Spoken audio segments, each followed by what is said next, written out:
안녕하세요. 오늘 지적 시간입니다. 가장 중요한 히스테리 관점 오늘은 죄와 벌에 대해서 한번 살펴보겠는데요. 지난 시간에 했던 그 원상복구라는 개념의 근거에서 죄와 벌, 죄가 어떻게 원상복구될 수 있는가, 벌이 어떻게 죄를 원상복구시킬 수 있는가, 그 차원에 대해서 한번 살펴보겠습니다.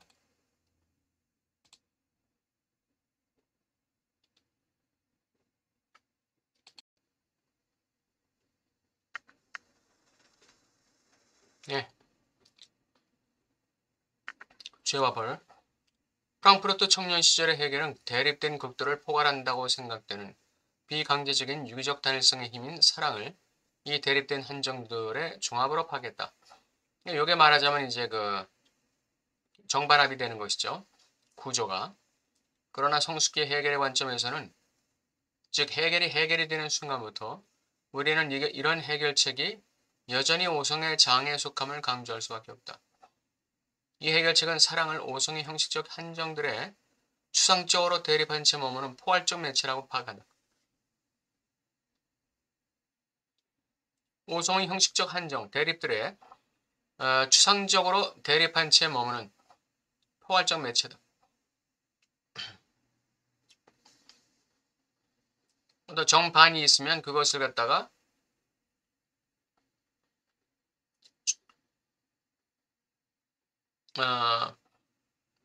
그 두 개의 한정을 초월하는 어떤 포괄적인 매체로 파악하는 것이죠. 합을 갖다가 네. 오성의 추상적이고 고정된 한정들이 이게 정반이죠. 오성을 초월하는 포괄적 매체 안에 잠기고 이게 이제 합이죠. 합이라는 포괄적 매체 안에 잠기고 와해된다는 생각에 따르면 기계적 인과성에 복종하는 현상들의 영역에 제한된 오성, 네, 기계적 인과성에 복종하는 거예요. 정과 반이 있으면 그것의 부분 공통 분모인 초월적 합이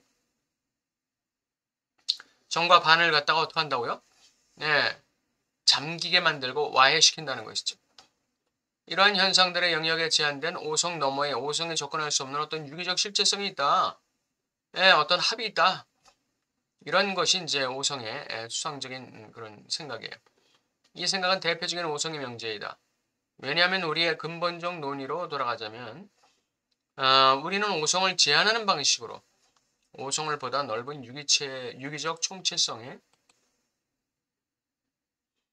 부분적이고 추상적인 계기로 파악하는 방식으로 오성을 지향하는 것이 아니라 오성에게 외적인 것은 아무것도 없다는 것, 그런 것을 경험하는 방식으로만 지향한다. 오성을 지향하는 방식이죠.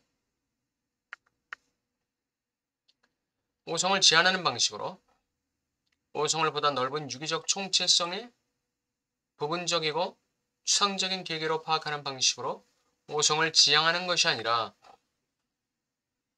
오성을 넘어서는 것이 아니라 오성에게 외적인 것이 없다는 것을 경험하는 방식으로 오성을 지향한다. 프랑크푸르트의 해결은 아직 범죄 행위에 대한 사법적 처벌을 위반 범죄자와 그의 행위에 의해 위반당한 법을 가진 공동체 사이의 진정한 화해로 이어지지 않는 외적 기계적 강제로 파악한다. 외적 기계적 강제가 이게 형벌이죠.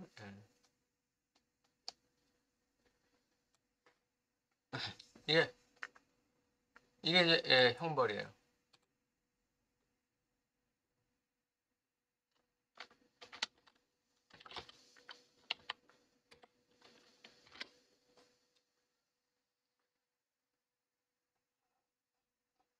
외적 기계적 강제가 바로 아까 얘기한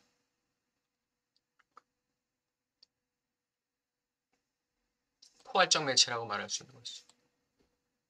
오성의 형식적 한정들의 추상적으로 대립한 채 머무는 포괄적 매체. 포괄적 매체. 오성을 초월하는 이 포괄적 매체. 이게 이제 그 여기서 얘기하는 범죄에 대한 형벌이라고 말할 수 있죠.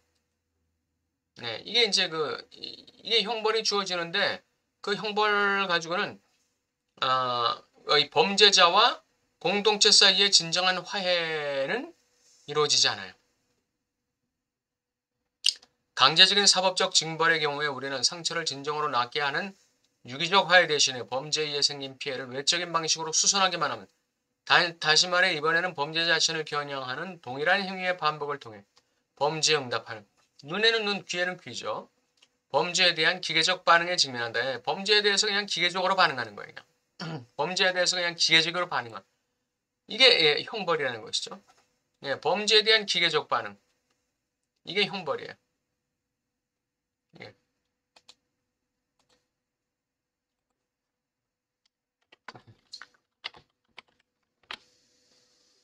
범죄자는 형벌을 자신에게 근본적으로 낯선 것으로 머무는 실질적 힘의 반영이라고 느낀다. 예. 범죄자는 자기 범죄가 얼마나 무거운지는 생각 안 하고 자기에게 주어지는 형벌이 굉장히 근본적으로 자기에게 낯선 것으로 머무는 실질적 힘의 반영이라고 느껴요. 그러니까 내가 행한 범죄의 무거움은 모르고 내 범죄에 대한 형벌이 너무 무겁다고 느끼는 것이죠. 그러니까 항구하고 이러는 걸 하는 거죠. 징벌 후에 범죄자와 공동체 사이를 나누는 심연은 결코 극복되지 않는다. 성숙기의 해결의 주장, 특히 그게 법철학에서 해결의 주장 반대로 사법적 형벌은 진정한 화해를 범죄의 소극적 제거를 완수한다는 것이다. 똑같은 범죄에 대한 형벌인데 프랑크푸르트 시절의 그 젊은 시절의 해결은 범죄자와 공동체 사이에 화해가 이루어지지 않고 그냥 형벌이라는 것은 그냥 그 범죄에 대한 건 기계적 반응이에요. 그냥 범죄에 대한 이 자동적 반응이죠. 그냥 범죄에 대한 자동적 반응이에요. 그런데 성숙기의 해결은 이 범죄에 대한 그 형벌이 이 사법적 형벌이 범죄자와 공동체의 진정한 화해를 가져올 수 있다는 거예요. 이게 원상복구인데 어떻게 돼서 그런 것인가 한번 봅시다. 청년 해결에서 성숙기의 해결로의 이행은 종합의 다른 형식을 대립자들의 화해에 다른 형식을 찾기 위해서 과거의 종합이라고 나타났다는 것에 오류를 고발하는 행위에 있지 않다. 정반합의 그 합의 그 오류를 고발하는 것에 있지 않다는 것이다. 그 이행은 기계적 외적 해결처럼 처음에 나타난 것이 이미 진정한 종합이라는 것을 확인하는 것에 있다. 기계적 외적 해결이 뭐예요, 이게? 기계적 외적 해결, 이게 뭐예요?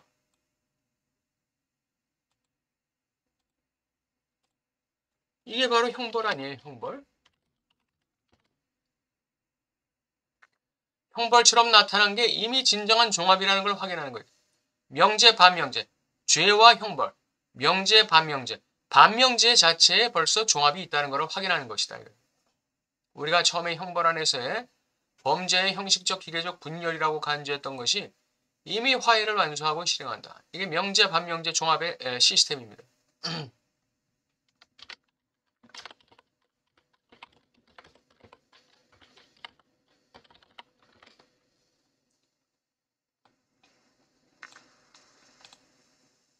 이 명제, 반명제 종합이에요. 반명제 그 자체에 종합이 이미 완수되어 있다는 것이죠. 아까 청년 시절의 해결에게는 그 정반합이에요. 정반인데 이 반은 합을 포함하고 있지 않아요. 합이 초월적 실체로서 정과 반을 갖다가 매개하고 조정하는 것이죠. 그런데 명제, 반명제 종합에서는 종합은 명제와 반명제를 매개하고 종합하지 않아요. 반명제 자체가 바로 종합을 띠고 있다는 것이죠. 여기서는 범죄의 원상복과 문제이다. 즉 정신의 최고 능력은 이미 일어난 일을 일어나지 않게 하는 것이다. 다시 말해 범죄의 제거를 위해서는 그것이 형벌을 이용해 해결되고 수선되고 보상되는 것으로는 충분하지 않다. 그것은 또한 소극적으로 취소돼야 한다. 범죄는 형벌에 의해서 보상되는 것 가지고는 범죄가 제거되지 않아요. 범죄가 일어난 일이 일어나지 않은 것처럼 되지가 않아요. 소극적으로 취소되지 않아요. 근데 이게 소극적으로 취소돼야 한단 말이에요. 청년 해결의 주장은 바로 강제적 사법적 형벌이 이 소극적 취소를 완수하지 않는다는 것을 확인 안에 있다. 청년 해결의 그 정반합의 구조를 가지고는 이 강제적 사법적 형벌 가지고는 범죄에 대한 소급적 취소가 안 된다는 거예요. 즉 범죄자 개인의 편에서의 법 위반은 개인에게서 뺏은 것과 동일한 값으로 보상될 뿐이다. 눈에는 눈, 귀에는 귀, 이에는 이 이렇게. 그리고 범죄는 형식적으로 해결됐기 때문에 왜? 형벌을 통해서 형식적으로 해결된 거죠. 그렇기 때문에 여전히 범죄로 남아요. 왜냐하면 진정한 화해는 사법적 형벌에 의해서가 아니라 기독교적 연민과 사랑을 통해 범죄자를 그의 범죄로부터 해방시키는 죄악들의 사면을 통해 이루어진다. 진정한 화해는 그렇다는 거예요. 근데 무엇이 진정한 화해를 가져오느냐? 무엇이 범죄로부터 해방시키는 죄악들의 사면을 통해 그 범죄자를 갖다가 사면시키느냐 이거죠. 뭘 통해서? 자, 성숙기의 해결에 의해서 사법적 형벌은 이미 자신의 완전한 진정한 화해를 실행하는 것이다. 명제 반명제 종합이라는 구조를 통해서 해결의 출발점은 범죄 행위는 특수한 행위가 아니라 필연적으로 보편성의 계기를 포함한다는 것이다.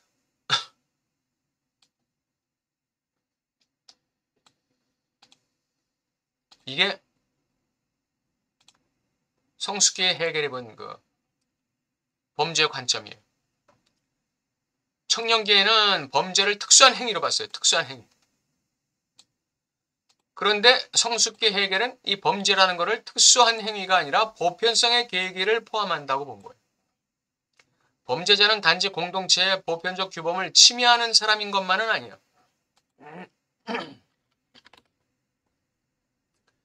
그는 합리적인 존재로서 동시에 그의 행위를 통해 보편적 타당성을 주장하는 새로운 규범을 상정하는 거예요.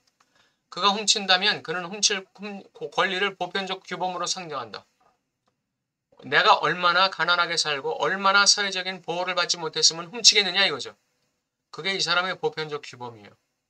물론 범죄는 범죄죠. 범죄는 범죄예요. 그러나 이 사람이 훔칠 수밖에 없었던 그 절대절명의 그 상황, 그것이 바로 이 보편성의 계기라는 거예요. 그것이 이 사람의 그 범죄 속에 있는 이 보편성의 계기라는 거예요. 이런 보편성의 계기를 포함한다는 것이에요. 이 범죄에는. 이게 성숙기 해결이 본 거예요.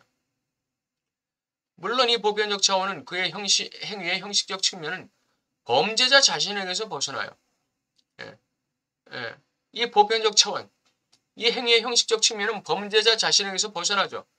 당연히 벗어나죠. 왜? 범죄자가 행한 행위는 범죄는 범죄니까. 즉 그는 단순히 그의 특수한 행위를 통해 보편적 규범을 위반한다고 생각한다. 예, 여기서 말하는 보편적 규범이라는 거 이거는 바로 뭐예요? 법규범을 얘기하는 것이죠. 사회적 법규범.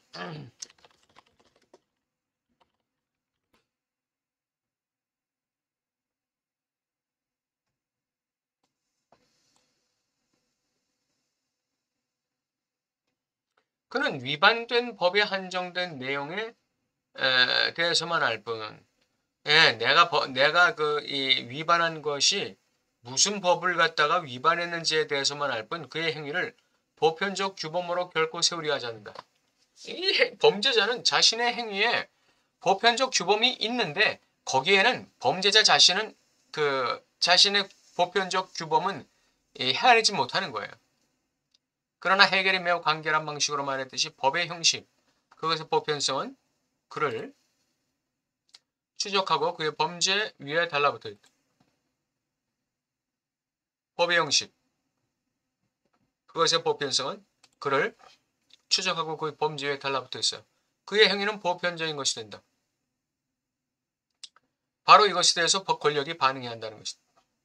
범죄자 자체는 자신의 그 범죄에 포함되어 있는 이 보편성의 계기를 알질 못해요. 그러나 법의 형식, 법의 보편성은 그것을 추적하고 그의 범죄 위에 달라붙어 있어요. 그의 행위는 보편적인 것이 된다. 그러니까 법 권력이 바로 이 사람의 보편적 그 규범을 갖다가 알아줘야 된다 이거죠. 이 사람이 왜 그런 도덕질을 할 수밖에 없었는지. 이게 단지 개인적인 책임에 불과한지. 그것에 대해서 이 사람의 어떤 행위의 어떤 그 보편성, 이 사람의 행위의 어떤 면으로 보면은 이 당위성, 어떤 그 정당성, 이것에 대해서 반응해 줘야 된다는 거예요. 법 권력이 이것에 대해서 반응해 줘야 된다는 거예요. 그래야 원상복구가 이루어지는 거예요. 법 권력은 특수한 행위로서의 범죄에 대해만 반응하지 않는다. 그것은 범죄자가 그의 행위를 통해 지배적인 법의 보편성을 침해하는 새로운 보편적 규범을 설립하는 범위에서 범죄에 반응한다. 그 범죄자가 자기의 범죄를 통해서 사회의 법의 보편성을 침해하는 새로운 보편적 규범을 범죄자가 설립하고 있는 범위에서 범죄에 반응하는 거예요. 그러니까 그 범죄자의 그 보편적 규범, 이건 이제 개인적인 보편적 규범인 것이죠. 개인적인 보편적 규범, 이것을 이해해 줘야 돼요. 이거 공감해 줘야 돼요. 이런 의미에서 처벌은 순수하게 자기 참조적 행위로 축소된다. 즉 처벌을 통해 우리는 범죄자를 합리적 존재로 인정한다. 예, 그런 의미에서 처벌은 범죄자를 범죄자로 만드는 거예요. 진정한 의미의 범죄자로 만드는 거예요. 이 사람의 그 범죄자의 그 새로운 보편적 개별적 규범을 인정하지 않고 단순히 형벌만 내리는 상태에서는 이 사람을 진정한 범죄자로 만들지 못해요. 그러니까 사회와 화해할 수가 없는 거예요. 근데 이 사람의 행위가 진정한 범죄가 되게 만들므로써, 즉 이 사람의 범죄 속에 담겨있는 개별적인 보편적 규범을 알아줌으로써 이 사람의 범죄를 진정한 범죄로 만들고 이 사람을 진정한 범죄자로 만들 때, 그때 이 사람은 자신의 범죄에 대해서 수긍하게 되는 거죠. 자기를 범죄자로서 인정하게 되는, 스스로.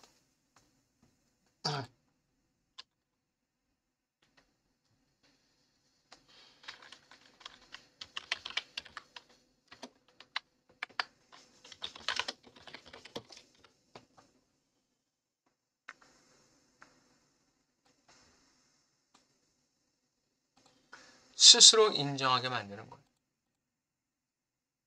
우리는 그의 행위의 보편적 차원을 진지하게 받아들이고 그가 범죄를 통해 창설한 개인적 규범이죠. 이건 개인적 보편적 규범이에요. 그것을 범죄자 자신에게 적용시켜요. 이런 방식으로 범죄 행위가 그 자신을 취소하기 때문에 법의 지배는 재확언된다. 이런 방식으로 범죄 행위가 그 자신을 취소한다는 건 뭐예요? 범죄 행위가 진정한 범죄 행위가 된다는 것이에요. 가타부타 변명할 수 없는 진정한 의미의 범죄 행위가 된다는 거예요. 그게 바로 범죄를 취소시킨다는 의미가 되는 것이죠. 따라서 형벌은 범죄를 경험적이고 위헌적인 성격을 가진 특수한 행위로 취소하는 것이 아니에요. 이 수준에서는 한 것은 한 것이에요. 범죄는 범죄예요. 그러나 우리는 보편성에 대한 그것의 주장을 수업적으로 취소할 수 있다. 보편성에 대한 그의 주장이 있어요. 그 범죄 자체가 가지고 있는 그 보편적 주장이 있어요. 그것을 인정해 줌으로써, 이해해 줌으로써, 알아줌으로써, 반응해 줌으로써 그것을 취소할 수 있는 거예요. 그럼에도 불구하고 넌 범죄자야. 이렇게 만들 수 있는 거예요. 그럼에도 불구하고 너는 범죄자야. 이 취소한다는 의미는 바로 그런 의미예요.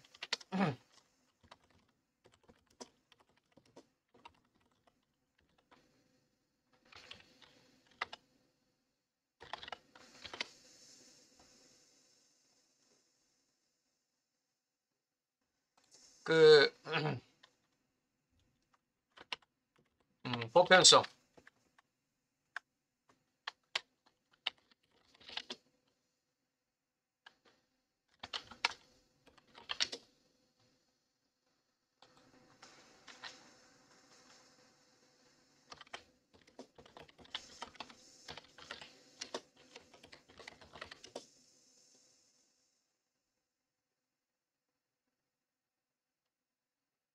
이게 가능해지는 거예요. 이게 가능해지는 거예요. 이게 바로 범죄의 근본적인 취소. 일어난 범죄를 일어나지 않은 것처럼 범죄자를 진정한 범죄자로 만들므로써 공동체와 화해시킬 수 있는 그런 원상복구가 되는 거예요. 왜? 범죄자가 자신의 범죄에 대해서 더 이상 이제는 변명할 도리가 없어요. 그렇습니다. 저는 죄인입니다. 제가 사회적 법을 어겼습니다. 범법 행위를 했습니다. 인정하고 자신의 벌을 받게 되는 것이죠. 이게 바로 원상복구라는 거예요. 예, 있는 범죄를 일어나지 않은 것처럼 만드는 거예요. 예. 굉장히 역설적인 개념이죠. 달리 말해 그것을 소극적으로 범죄로 법의 보편성에 특수한 위반으로 만들 수 있어요. 이 범죄에 대한 형벌이 그 범죄 안에 있는 개별적 보편성을 알아줌으로써 범죄를 소극적으로 범죄로 만들 수 있어요. 법의 보편성을 어긴 특수한 위반으로 만들 수 있어요. 진정으로. 범죄한 그 범죄자가 더 이상 변명할 수 없는 그러한 범죄로 만들 수가 있는 거예요. 징벌은 범죄를 범죄로, 법의 보편성을 위반한 어떤 것으로, 그 자체로 아무것도 아닌 무가치한 행위, 특수한 일관성 없는 계획인 어떤 것으로 상정하는 행위 그 자체를 통해 범죄를 취소하는 거예요. 징벌은 범죄를 범죄로 상정하는 행위 그 자체를 통해 범죄를 취소하는 거예요. 이 역설을 아시겠죠? 범죄는 범죄로 상정되는 순간 그것에게서 보편성의 형식을 빼내는 순간, 보편성을 알아주는 순간, 달리 말해 그것의 특수한 내용과 그것의 보편적 형식 사이의 모순을 제거하는 순간 아무것도 아닌 것으로 상정된다. 단순한 범죄가 되는 거예요. 즉 징벌은 범죄를 보편성 영역의 무가치한 특수한 것으로서 배척한다. 그제서 징벌은 범죄를 진정으로 벌 줄 수 있는 것이죠. 범죄자를 진정으로 범죄자로 만들고 회개하게, 반성하게 만들 수가 있는 것이죠. 그게 바로 공동체와 범죄자의 화해가 이루어지는 거예요. 이게 범죄가 일어난 범죄를 일어나지 않은 것처럼 만드는 범죄의 취소가 되는 것입니다. 오늘 죄와 벌, 헤겔이 말하는 그 프랑크푸르트 시절의 청년 헤겔의 그 개념과 이 성숙기의 헤겔이 죄에 대해서, 벌에 대해서 어떤 관점을 가지고 보고 있는지에 대해서 오늘 살펴봤습니다.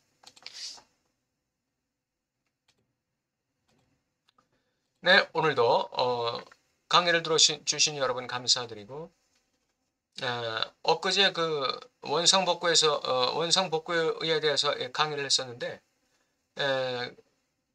이제부터는 이제 루틴하게 수요일 목요일 계속 이제 루틴하게 돌아갈 수 있을 것 같습니다. 만약에 또 스킵하는 경우가 생긴다 할지라도 그렇게 일주일씩 넘어가는 경우는 없도록 한번 애써 노력해 보겠습니다. 네, 감사합니다.